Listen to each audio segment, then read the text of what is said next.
When we invest in ourselves, we all shine. Together, we are Black beyond measure.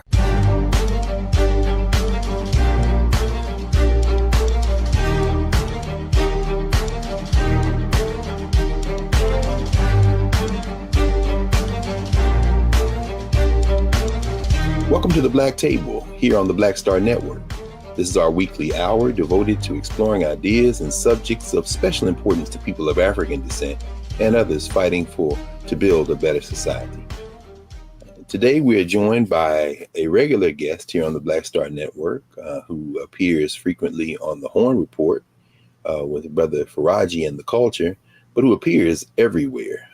He is a prolific scholar, author, activist, fighter for social justice, geopolitical commentator, the host of his own show, Freedom Now, on the Pacifica Network, and the author of several dozen books. The last time he was with us, we discussed his latest book, The Counter-Revolution of 1836, and it seemed very appropriate in this moment when the United States of America seems to be caught up in border wars and states' rights exercises in the form of sending human beings from one state to the other as if there's some political stunt or gain that can be made. Invite him into this conversation around what's going on in Florida, what's going on in Texas as it relates to the actions of Governors DeSantis and Abbott, and help us really understand what's going on, both in a national and an international context. So without any further ado, we invite back to the Black Table our friend and brother and comrade, Gerald Horne. Welcome back, Brother Gerald. Thank you for inviting me. Always, brother. Maybe we can start with your take on these current actions by Ron DeSantis in Florida and Greg Abbott in Texas with regard to shipping folks who have come to these borders to places they would like to pretend have different political interests. And maybe you can tell us maybe to a couple of things. Where are these folks coming from to come to the United States? And what do you think these two governors and others like Ducey in Arizona, among others, are trying to accomplish with these political stunts? Well, the short answer is that the migrants are disproportionately coming from Venezuela, Nicaragua, and Cuba, which coincidentally happen to be the three regimes in the hemisphere which the United States is putting pressure on. As the Kissinger-Nixon regime said some decades ago, they're trying to make the economy scream, and instead they're helping to induce movements into the United States. What they're trying to accomplish? Well, obviously, Governor DeSantis of Florida and Governor Abbott of Texas would like to be the next U.S. president. As they see it, this kind of issue, using migrants as props and stunts for these political escapades, resonate with their base. As I understand it, Governor DeSantis actually sent his emissaries into Texas to inveigle migrants to head to Martha's Vineyard in Massachusetts. Perhaps he felt that if he sent folks directly from his own state of Florida, that would not play well with the Cuban American base, the Venezuelan American base, the Nicaraguan American base, which I'm afraid to say are an essential component of the Republican Party base in the state of Florida. I think there's also a kind of demagogic class question at play. If you look at the Republican Party base, as they see things, they see the affluent of Martha's Vineyard, many of whom are millionaires and multimillionaires, as being hypocritical, because from their point of view, the United States was built on class collaboration between affluent Euro-Americans and not so affluent Euro-Americans who joined hands in order to plunder the indigenous population and enslave the Africans. From the point of view of the GOP base, the affluent of places like Martha's Vineyard have broken with that bargain. And that makes them, in a sense, from their point of view, unpatriotic. It makes it necessary from their point of view to try to harass these folks, to try to unmask them from their narrow perspective. And I think that latter point actually is the point that's missing in the national discourse on these latest escapades by these Republican governors. That's such a critical point. Of course, one of the reasons, this being the Black Table on the Black Star Network, we wanted to invite you in was to draw some parallels and help readers who may have seen on social media over the last several cycles this comparison to the so-called reverse freedom rides of 1962. But before we get to that, thank you for kind of sketching out the broad outline. It is intriguing, given the fact that you named Venezuela, Cuba, Nicaragua, the simple, how do you read the fact that these are Venezuelans who are coming from a country that the United States has worked assiduously to undermine in terms of its leadership? I mean, who are these Venezuelans in your sense? And of course, as you said, in Florida, very quickly, DeSantis backed off of the Cuban population, but the Venezuelans, as you said, should be upset. I mean, who are these Venezuelans? Are these the folks who supported Nicolas Maduro? Or are these some of the people who would line up behind Juan Guaido, which of course the United States has been trying to install for quite some time now? Well, I think it's a broad array with regard to the Venezuelan population. Certainly, there are counter-revolutionary forces, but oftentimes there are folks who have empty stomachs. There are people who are having difficulties surviving, given the de facto blockade that Washington has placed on this country. Now, if they had talked to me, I would have told them to try to hold on for a bit longer. I say that because you just had the election in neighboring Colombia, which led to a reinvigoration of diplomatic relations between Bogota and Caracas. If things go according to plan, we'll see the re-election, if you like, Lula da Silva in neighboring Brazil, which should bring another sigh of relief in Caracas and perhaps ease the pain that has been inflicted by the U.S. de facto blockade. But that's easy for me to say, sitting in the safety and comfort of Southeast Texas. And I think that as we have seen in Martha's Vineyard, I think our obligation is to try to extend a hand of assistance, to try to provide as best we can some kind of food and shelter, education for the children. It was quite distressing to hear about a suicide of one of these migrants in New York City just the other day. That bespeaks the kind of pressure they're being subjected to. And it also bespeaks the cruelty that is being inflicted upon them. You know that staff writer for The Atlantic, I think his name is Adam Serwer, wrote a book with regard to the Trumpistas, suggesting, quote, that the cruelty is the point. Yes. And I think that he has a point. Yes. Because I do think that in the Trump base, the idea of inflicting cruelty upon migrants, upon people not from the United States, it resonates deeply. It resonates with the history of this country.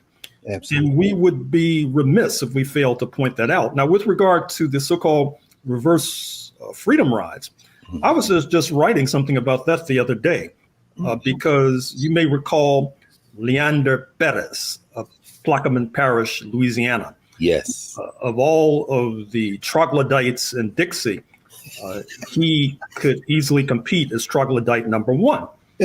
And he, from Louisiana, was involved in this noxious adventure of trying to send Black people north, because his estimation was, well, you people in the North, you're so sympathetic to Black people, you take them.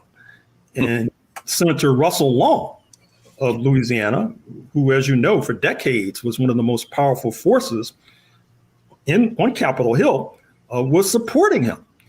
And I think that should remind all of us that today the victims may be those from Venezuela, but tomorrow, particularly given this rise of neo-fascism, it's not beyond the realm of imagination that Black people, again, could be in the crosshairs for being shipped across the country like so many cattle.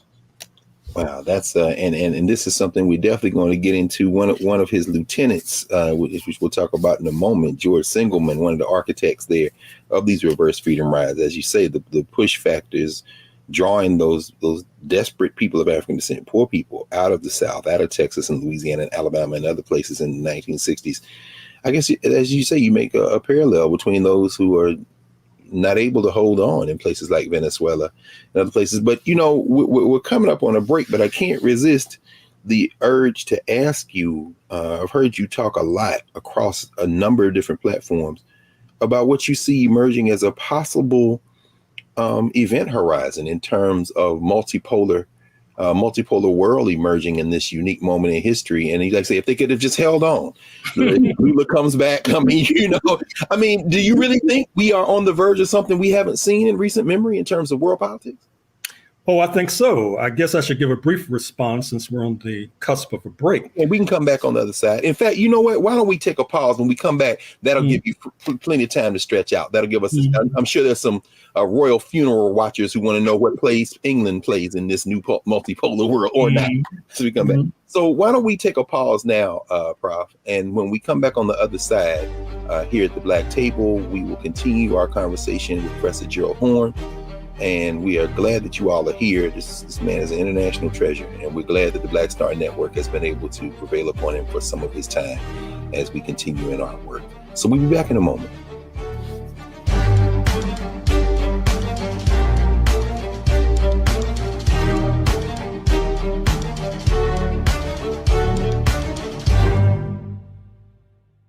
Hello, I'm Isaac Hayes III, founder and CEO of Fanbase.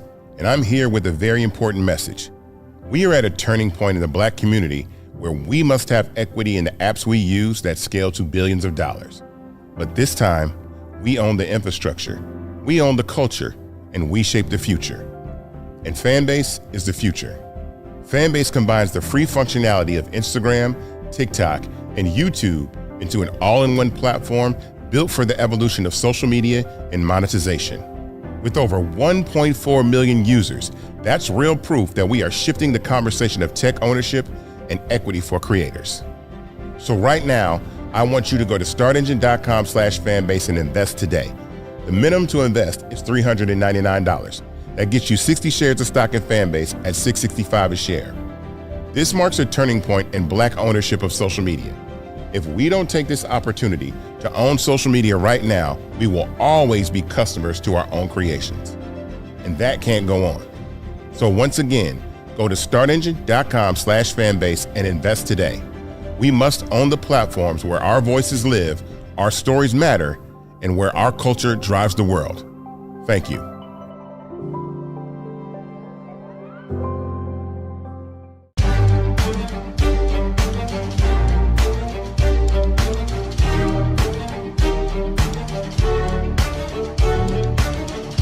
Welcome back to the Black Table here on the Black Star Network. Greg Carr here, your host with Professor Gerald Horne. And when we left, Gerald, that asked you a question about what you see emerging in terms of international politics and how even this question of migration crises and others fit in this larger scheme of things. But let me get out of your way. You were about to give us your sense of really what's going on in terms of these shifts we're seeing around the world. Well, these global shifts do not take place frequently. If you look at my book on the 16th century, I wrote at length about how and why it was that this minor monarchy on the fringes of Europe, speaking of England, in the 1500s, was able to surge forth, not least by doing an end run around the religious conflicts that were bedeviling its competitors, speaking of His Catholic Majesty in Spain, speaking of the Caliph in Turkey, Ottoman Turkey, a predominantly Muslim country.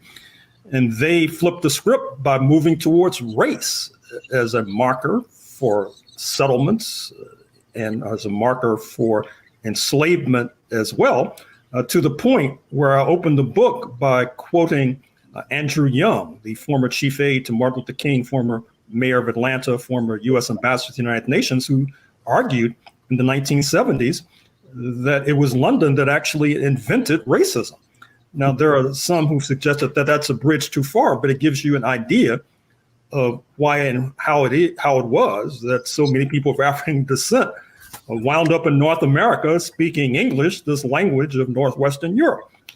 There are signs that are rampant, suggesting that we are on the verge of another shift. You saw it in the meeting in Central Asia just a few days ago of the Shanghai Cooperation Organization, as the title suggests, led by the People's Republic of China, which by many measures has a larger economy than that of the United States of America. And you see other nations banging on the door, trying to gain admission to the SCO or trying to gain admission to the allied organization. Speaking of BRICS, Brazil, Russia, India, China, and South Africa, the Financial Times of London reported just a day or two ago that as we speak, China supplies more capital to developing countries than the International Monetary Fund, headquartered in Washington, or the World Bank, headquartered in Washington. And that's not taking into account its allies and comrades. So there is a distinct possibility that we are on the verge of a global shift. And if that takes place, I'm sure those with as much gray hair as I now have will recall what happened a half century ago when the United States set this process in motion, when they cut a deal with China against the interests of the then Soviet Union, which led to massive foreign direct investment into China, which has created this juggernaut. And as I point out in the 16th Century book and on other platforms, it's striking to note that Protestant London basically cut a deal against the interests of its fellow Christians, speaking of Catholic Spain, by making an alliance with what was thought to be the antagonists of the Christians, speaking of the Muslim population, not only in Turkey, but of course, populating heavily North Africa, particularly Algeria. So we are living in important times, we're living in profound times, and it's well past time for our organizations and leaders to come up to speed so that they can more adequately and effectively direct our besieged community. Excellent. So now that you've given us the big picture, the global picture, and you sketched out early in the first block kind of some of the hemispheric concerns, we can, I guess, in our rhythm, come back into this hemisphere thinking now about what's going on in Haiti, and certainly some of the recent pronouncements in the Dominican Republic asking for the United States to basically come in and either declare Haiti a protectorate, or, and thinking about Latin America and Central America. And as you said, those of us with enough gray hair to remember how the United States worked again assiduously against left governments in Latin America, the Caribbean, and in Central America. This time around, do you think that the U.S. and its coalition partners have that kind of muscle? Because it does seem to be that this move left in Latin America may free up those countries in ways, and in the Caribbean perhaps, in ways. Certainly Mia Moore-Motley, who has been making a lot of noise, and CARICOM is making a lot of noise about coalition politics with African countries. The folks who are finding their way to the Texas border, the places they're coming from, do you anticipate some shifts in those countries, in the Caribbean and Latin America and Central America? And if so, what might that look like? Well, it's hard to say. I mean, we'll get a glimpse of what's to come with regard to these upcoming Brazilian elections, where the incumbent Bolsonaro is pledging to do a Trump. That is to say, the result of the election will show either that he won or he was cheated. He has close ties to the military. There's a real danger and fear that he may do successfully what Trump did ineffectively, that is to say, pull off a coup and remain in power and retain power. If so, that would be terrible news for any prospect of change in this hemisphere, because Brazil fundamentally borders every nation in South America, and therefore can extend its tentacles far and wide. With regard to Haiti, that's a special case, because we all know that Haiti pulled off one of the most extraordinary events in the history of the world, that is to say, a successful revolt by unpaid workers, otherwise known as slaves, between 1791 and 1804, and then leading a global crusade against slavery, not least in North America, attracting many Black people from North America to their shores, but they have been punished and pulverized ever since, up to and including a U.S. occupation between 1915 and 1934, up to and including the destabilization of President Aristide, who was president just a few years ago, or perhaps a few decades ago. And so when the president of the neighboring Dominican Republic suggests that there should be some sort of joint military intervention in Haiti, I'm afraid to say that we've seen this movie before. Yes. And it did not work out very well, not least for the Haitians.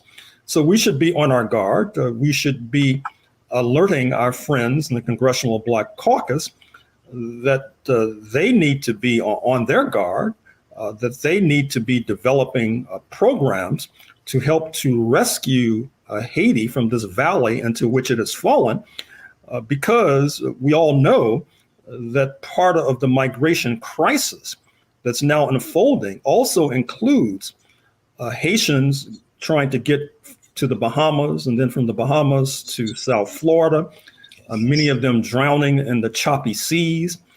To the extent that Black Americans are silent about this tragedy, we're engaging fundamentally in a self-indictment. Yes, yes. And it really is disheartening to see some of the policy statements, or policy positions rather, that certain members of the Congressional Black Caucus have taken in the last several months. Not only maybe with regard to Haiti and U.S.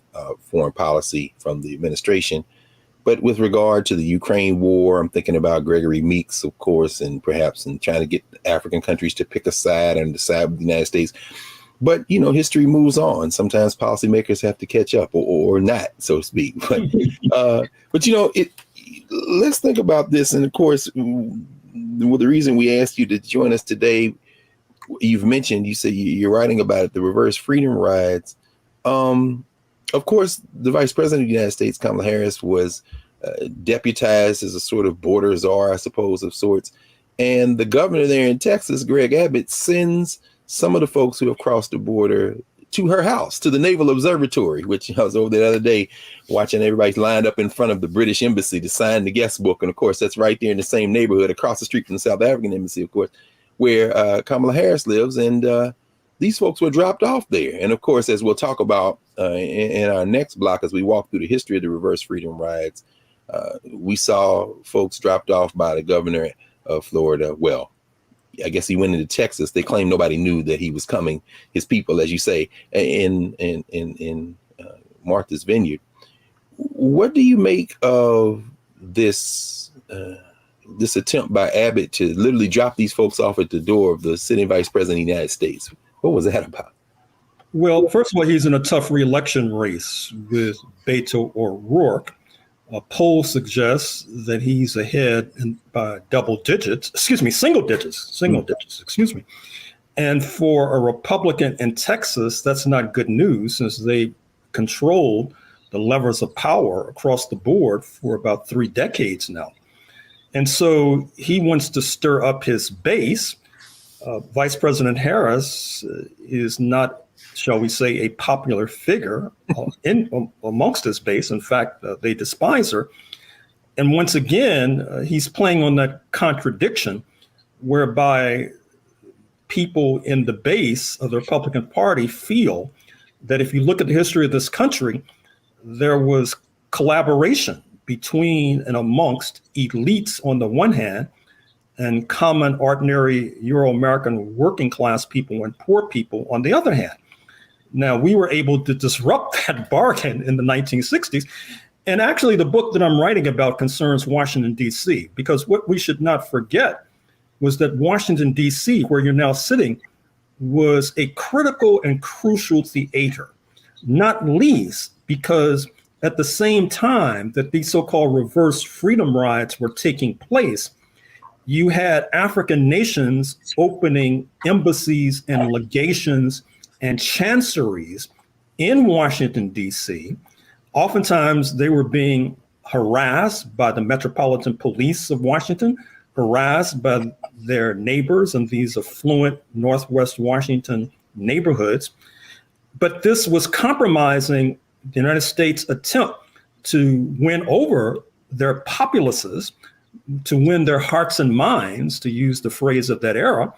And so that created enormous pressure on Washington to begin to try to remove the most egregious aspects of Jim Crow so that they could appeal more effectively to these African and Caribbean populations through their diplomats, envoys, and emissaries. But at the same time, this had obvious benefit for the resident so-called U.S. Negro community. As I've mentioned before, Washington tried to do an end run around that contradiction by preparing buttons to be placed on the lapels of African and Caribbean diplomats so that they could enjoy restaurants and hotels and the like. But the rather genius, slick Black American students, such as at Howard University, yes, they could manufacture them. Speak with a phony accent. Sure. And gain access to these restaurants and accommodations. So the whole plan fell apart. And so Washington was dragged kicking and screaming into this new era of anti-Jim Crow. And this was not well understood by the Dixiecrats, for example, Leander Perez and Russell Long, the senator from Louisiana, who then began to launch these reverse freedom rides to further embarrass the national government, because, of course, they despised the federal government in Washington in any case, because the federal government had prosecuted the Civil War, expropriated their enslaved property in the millions, if not billions, without compensation, leaving formerly affluent families poverty-stricken. Yes. So the point that I'm trying to make ultimately is that Black Americans have a stake with regard in this immigration crisis and this migration crisis, because not so long ago, we were the props who were being used to embarrass the federal government. And I'm afraid to say the way politics are going in this country with the rise of neo-fascism is not beyond the realm of imagination that we may become props again. That's true. Well, let's pick up with that on the other side of the break, Gerald. You've gotten us into the 1960s, right into the bullseye of the context for the reverse freedom rides. And so when we come back in a moment with Professor Horne, we're going to continue this conversation and really dig into what the reverse freedom rides were, what were the objectives, how did they succeed, how did they fail, and what did they reveal about the nature of African experiences here in the United States and the political context in which we've engaged in our fight. So we'll be back in a moment here at the Black Table on the Black Star Network.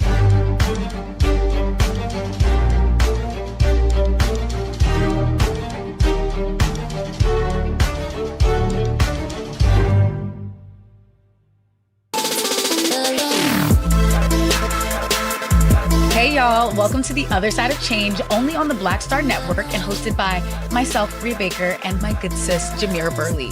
We are just two millennial women tackling everything at the intersection of politics, gender, and pop culture. And we don't just settle for commentary. This is about solution-driven dialogue to get us to the world as it could be and not just as it is. Watch us on the Black Star Network, so tune in to The Other Side of Change.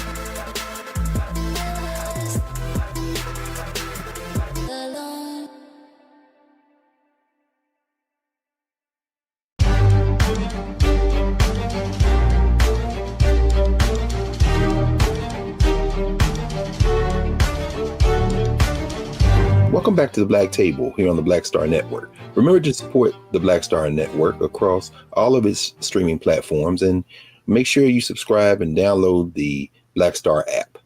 So, Gerald, when we left, you had led us right into the 1960s. You know, it reminds me of our friends, our comrades in the Student Nonviolent Coordinating Committee, and how Charlie Cobb tells that story, how they were in Atlanta and Ogingo Odinga was there, and they trying to convince him that it isn't so bad down here in the South. And so the young people met with him like, man, you don't understand what's going on here. And then, of course, they made that famous song that, if memory serves me correctly, they performed actually when Malcolm X and Fannie Lou Hamer were in New York, which led Malcolm to talk about geopolitics, as you say, in terms of this relationship, where they say Ogingo Odinga, which, of course, never happened in the way it did, they say in the song. But Oginga was like, if you white folks don't straighten up, I'm going to call Jomo Kenyatta. And I thought about it because my Kenyan friends were wondering whether Kenyatta or Raila Odinga, or whether Raila Odinga or the new president of Kenya would attend the Queen's funeral. And I don't remember which one went, but of course, both of these sons of anti-colonial Africans who are caught up in that moment that you're writing about now. Let's talk about those reverse freedom rides. I mean, of course, the same Student Nonviolent Coordinating Committee and their comrades in CORE have the freedom rides, which some of the reverse freedom rides folks, the White Citizens Council and others, claim that they are doing in reverse. So what were the reverse freedom rides? You've begun to trace it out for us, but we know in the spring of 1962, they start doing what exactly, these racists in the South? Inveigling and inducing Black Americans to get on transport to send them, for example, to Cape Cod, Massachusetts, to the Hyannisport home of then U.S. President John F. Kennedy. You asked, what did they expose? And I think it exposed a much deeper vein in the body politic of the United States of America. That is to say that close or even not so close students of U.S. history should probably know that the presence on these shores of people of African descent has been a contested phenomenon. That is to say, on the one hand, obviously, our free labor was desirable to some. But if you look at the history of the state of Georgia, for example, when it was established against the interests of the indigenous population in 1733, the idea was for Georgia to be a so-called all-white colony, so-called. But it didn't work out, obviously, since per the 2010 census, Georgia had the largest Black population in the United States of America. Today, the 2020 census says that it's Texas. But I think that episode, if you begin to trace it, you can then trace it to the American Colonization Society, which in the 19th century began to try to deport free Negroes to Liberia. That's the origins of that West African state. Many free Negroes, of course, wound up in Sierra Leone, a neighbor of Liberia. And then when you get to the U.S. Civil War, the sainted and vaunted Abraham Lincoln had a series of negotiations with various states trying to find a landing place for the newly emancipated Africans. There was a serious attempt to send our ancestors to Brazil. I talk about it in that book, in the book I wrote, The Deepest South, on the United States and Brazil. Yes. There were attempts to send our ancestors to the Dominican Republic, and that barely failed. Otherwise, many of us would not be sitting here. And then post-Civil War, you had Senator Morgan of Alabama, who had the idea of sending free Black people to the Congo. After King Leopold took over that sprawling territory in West Central Africa, which by some measures is larger than Western Europe, he began dickering with Brussels to dispatch us all there. So this idea of reverse freedom rides had a lengthy genealogy, and it didn't pan out for various reasons, not least because those who the Dixiecrats were seeking to victimize had federal power at their disposal. Just like today, even though I'm not sure how serious this idea is of bringing criminal charges for human trafficking against Governor DeSantis of Florida, certainly that should cause him to divert some of his resources for reelection to hiring more lawyers to at least investigate the prospect. So once again, I think that it's very important, it's incumbent indeed for our organizations, for our leaders, for our intellectuals to keep a close eye upon this tragedy that's unfolding in Martha's Vineyard and other sites, because who is to say that we will not become the next victims, given the lengthy history of trying to send us to various climes as if we're pawns on a chessboard. Absolutely, Gerald, and it really is striking, isn't it, brother? Because this is in our living memory. I mean, you mentioned Russell B. Long, and he had, of course, it didn't get anywhere, but he did propose it. I think it was 1962, the same year as they did the reverse freedom rides. He proposes putting legislation on the floor in the U.S. Senate to send us, quote unquote, back to Africa. And this is in our living memory. And so, and as you talk about these push and pull factors, you started, of course, in the first block talking about these kind of intra-racial class issues in white communities in the United States. In the Black community with the reverse freedom rides, even as they call themselves trying to make a point, there are some pull factors as well, like the immigrants you have already discussed coming from Central America and other places. There in Latin America, there are people, poor Black people, leaving the South in the 1960s, early 1960s, to the rate of around 400 people a day, maybe 150,000 people a year by the first half of the 1960s. And some of these folks who get on these rides are induced. These reverse freedom rides are induced in the same way, as you say, these folks in San Antonio, and there seems to be a local sheriff who's already started to say he's going to investigate. What did you promise these people jobs? Well, they absolutely, as we know, in the reverse freedom rides in places like New Orleans, they put ads in the paper. We'll give you money, we'll give you a free ticket, and there's a job or job training waiting for you on the other side, and then they try to induce the NAACP and the Urban League to help them. These racists say, well, so I mean, how do you interpret the pull factors, both on those who participated in the reverse freedom rides then, and how does that compare to the immigrants now who are saying, hey, I have nothing to lose? Well, it's very interesting. You know that Charles Blow, the Black columnist for the New York Times, he's been on the soapbox lately, clamoring for so-called reverse migrations, suggesting that he's moved to Atlanta, for example. Yes. He thinks that Black people should be moving south of the Mason-Dixon line for various reasons that we need not go into here. Well, did he read Behold the Land? Perhaps he read Behold the Land, Gerald. He's channeling his inner Du Bois. But go ahead.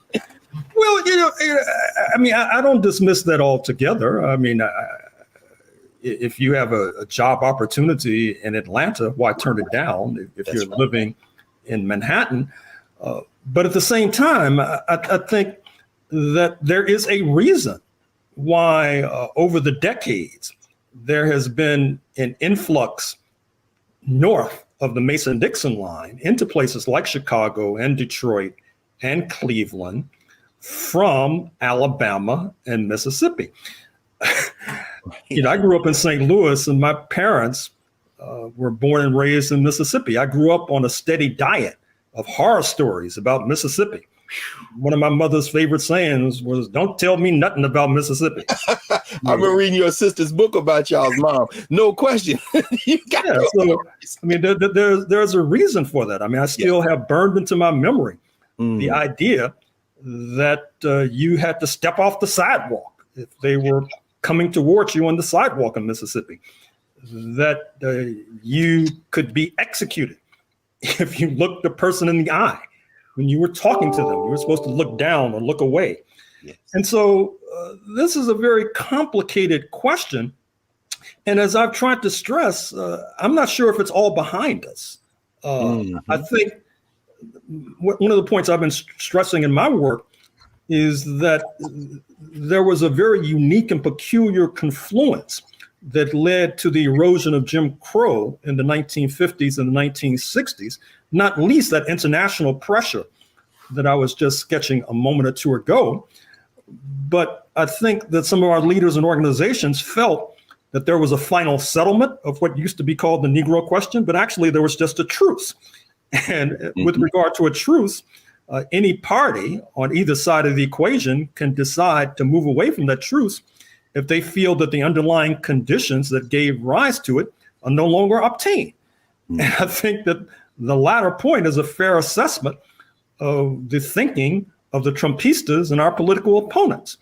That's why we have to be on guard. That's why we should see coming to the defense of these migrants in Martha's Vineyard as a kind of firewall.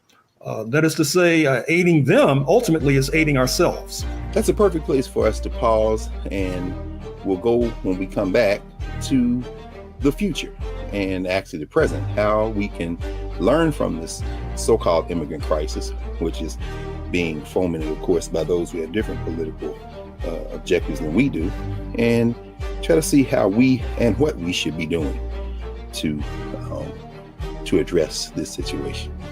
So back in a moment.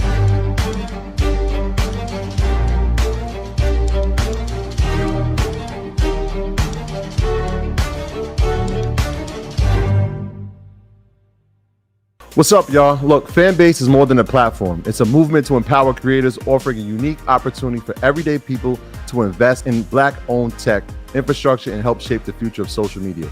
Investing in technology is essential for creating long-term wealth and influence in the digital age. The Black community must not only consume tech, we must own it. Discover how equity crowdfunding can serve as a powerful tool for funding Black businesses, allowing entrepreneurs to raise capital directly through their community through the Jobs Act.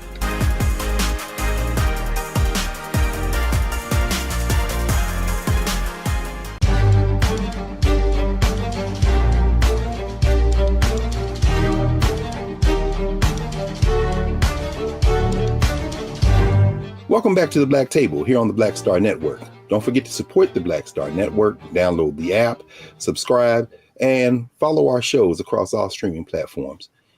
We're wrapping up today with Professor Gerald Horne, who has given us a global and a local and historical perspective on this ginned up immigrant crisis.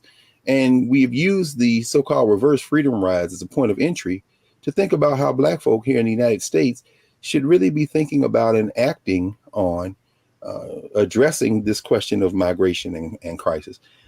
Gerald, it's fascinating to hear that one of your current projects is talking about Washington D.C. and this kind of center of not only the current fracturing world system, but how that connects directly to these reverse freedom rides and the implications for them. One of the things that emerged in the reverse freedom rides is this assertion that there was surplus Black labor in the South. The idea that there was, mechanization, that there were subsidies to kind of put a cap on cotton production and other things, and folks were leaving in part because they wanted to drive them out of the South. I'm wondering what you think about the nature of immigration and migration as it relates to the shifting economies of the hemisphere and of this country. And as Black folk, what should we be thinking about in terms of just not only the economy, but our place in it? And how should we be thinking about folks who are coming here? Because we both heard Black folks say, well, I have no sympathy for these immigrants. They're taking our jobs. And I mean, it seems to me that's very deeply flawed thinking, but could you help us understand that so we're not necessarily so hostile toward these folks who are coming here? Well, first of all, with regard to the hemisphere, as noted, one of the pull factors, or push factors, I should say, driving people from Nicaragua and Venezuela and Havana in particular, is the U.S. campaign crusade against these governments. That is to say, if a government arises that seems to want to redistribute the wealth from top to bottom, the United States goes into overdrive in trying to destabilize those governments. Of course, those regimes that are interested in destabilizing wealth from bottom to top basically get a pass. But of course, that doesn't mean that the poor people get a pass, because oftentimes they feel compelled to leave their homelands too because of poverty. With regard to changes in the economy, as we speak, you have the rise of artificial intelligence. You see it at the checkout counters of drugstores and grocery stores, whereas you once dealt with a human being and now you deal with some mechanical contraption. That's right. We've been promised that just around the corner are driverless vehicles, which should cut a prodigious swath through Uber and Lyft drivers, not to mention through truck drivers. There are, of course, specialists who disagree with that analysis, but we shall see. And certainly we should not be surprised if the ranks of the employed, particularly in our community, begin to decline, which would then lead to rising unemployment, with the prospect of Trumpistas returning to power in November of 2024, if not before. With regard to the present moment, I've noticed that LULAC, the League of United Latin American Citizens, has been on the case, and Martha's Vineyard in particular. I would like to see them joined by the NAACP. I have no reason to think that that's not happening. And indeed, just like I would like to see a further collaboration between the NAACP Legal Defense and Education Fund and its peer, its counterpart, the Mexican American Legal Defense and Education Fund, because obviously the issues are parallel, the issues are in common, and I'm not sure if we have enough strength on our own to go it alone, certainly domestically, and definitely we need international support as well. And I would imagine through MALDEF, the Mexican American Legal Defense and Education Fund, we could be reaching out to our friends in Mexico City who over the decades have been very helpful to our struggle, going back at least to the struggles of Black heavyweight boxing champion Jack Johnson at the turn of the 20th century, who received succor and support from friends in Mexico City. So I don't think that there is a deficit in terms of trying to discern what is to be done. The only problem might be political will. And there it is, political will. And thinking about the crisis in Jackson, crisis in Flint, the ability of local lawmakers, state-based lawmakers to strangle these places, in part because they come off as blaming this on mismanagement, when in fact they sound almost like some of these moderate, quote unquote, moderate white, relatively speaking, moderate white policymakers in the 60s who, when the White Citizens Council approached them to fund the reverse freedom rides in places like Arkansas and Louisiana, they balked because, as you said, they did not want to further exacerbate the relationship with these emerging non-white nations, certainly the African nations, and they didn't want to be painted as racist. But they seem to be terribly effective when they appear to be more moderate, when in fact we know they're not. So I guess in the moments that we have before we wrap, I'm wondering if you might take a stab with your lawyer hat on to speculate a little for us. Could DeSantis be in trouble here, inducing folk onto a plane in San Antonio, a quick stop in Florida, and then maybe another one before you end up in Cape Cod? You know, is this a matter of will too? I mean, if you put the case together, shouldn't this be kind of open and shut, or what do you think? Well, I think it should be, but if you're asking me if Governor DeSantis will be indicted relatively soon, I would probably answer no. No. Because what's happened is not only the stacking of the courts by Mr. Trump and his predecessor, George W. Bush, but perhaps even more important and more crucial is the ideological shift on the bench, where even incoming Justice Brown Jackson, if I'm not mistaken, has conceded during her confirmation hearings that she too was an originalist. That is to say, this cockamamie idea that you should interpret the Constitution based upon formulations in the 1780s by 55 men of property, a disproportionate percentage were slave owners, needless to say. And that originalist doctrine helps to bake into the cake of contemporary judicial thinking a kind of conservatism that even liberals, because of the correlation of forces, feel constrained to bow down to.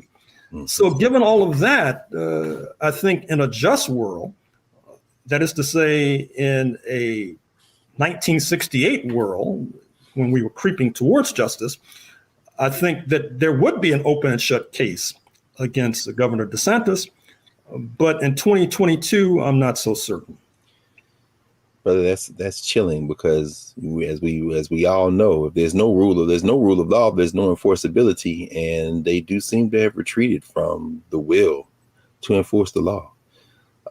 We're deeply grateful, Gerald, that you spent this hour with us here at the table, and this really allows us to have a starting point to think through some of the things that are occurring, and equally important to act as a result of having a little bit more information and perspective. So thank you again, brother. Thank you for inviting me. Always, always. So we'll return in a moment to clear the table and prepare for our next session here at the Black Table on the Black Star Network. Back in a moment.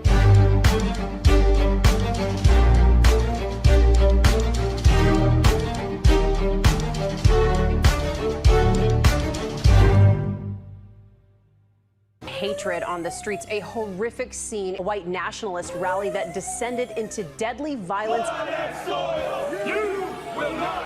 White people are losing their damn minds. As an angry pro-Trump mob storms the U.S. Capitol, we've seen We're about to see the rise of what I call white minority resistance.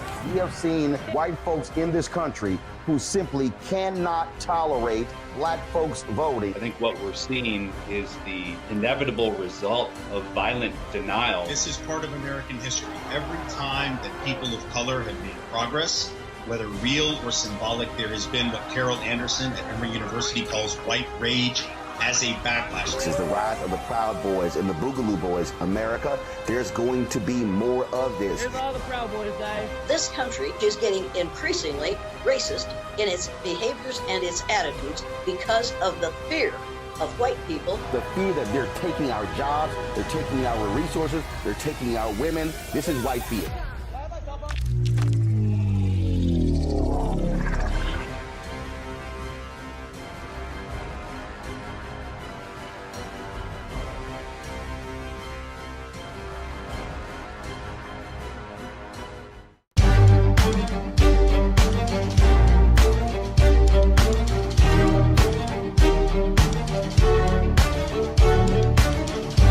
In the spring of 1962, somewhere around 200 people of African descent were put on buses in places like Louisiana and Arkansas and Alabama and shipped to places like Detroit and Los Angeles, and almost half of those folk to Hyannisport in Massachusetts, to the Kennedy compound, vacation compound, in something called the Reverse Freedom Rides. The goal, to embarrass Northern liberals and to somehow act as if the folk in the South were acting in the best interests of these poor black folk who needed a fresh start on life.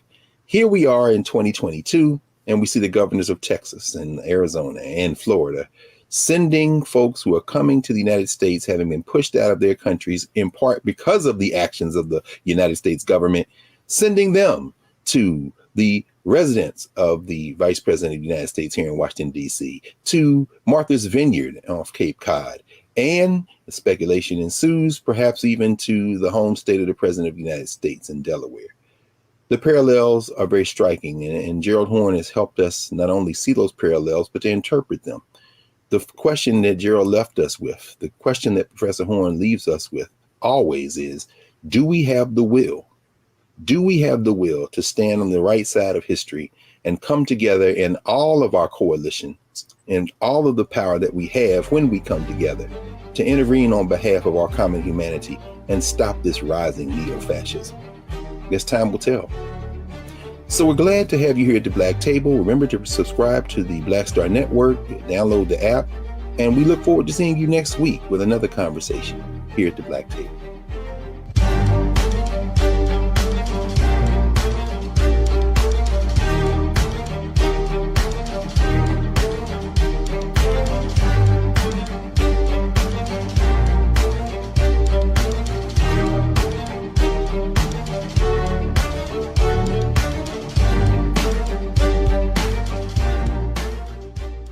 When we invest in ourselves, we all shine. Together, we are black beyond measure. When you talk about blackness and what happens in black culture, we're about covering these things that matter to us, speaking to our issues and concerns. This is a genuine people-powered movement. There's a lot of stuff that we're not getting. You get it, and you spread the word. We wish to plead our own cause Too long have others spoken for us. We cannot tell our own story if we can't pay for it. This is about covering us. Invest in Black-owned media. Your dollars matter. We don't have to keep asking them to cover our stuff. So please support us in what we do, folks. We want to hit 2,000 people, $50 this month, raise $100,000. We're behind 100,000, so we want to hit that. Y'all money makes this possible. Checks and money orders go to P.O. Box 57196, Washington, D.C. 20037-0196. The Cash App is $RM Unfiltered. PayPal is R Martin Unfiltered. Venmo is RM Unfiltered. Zelle is Roland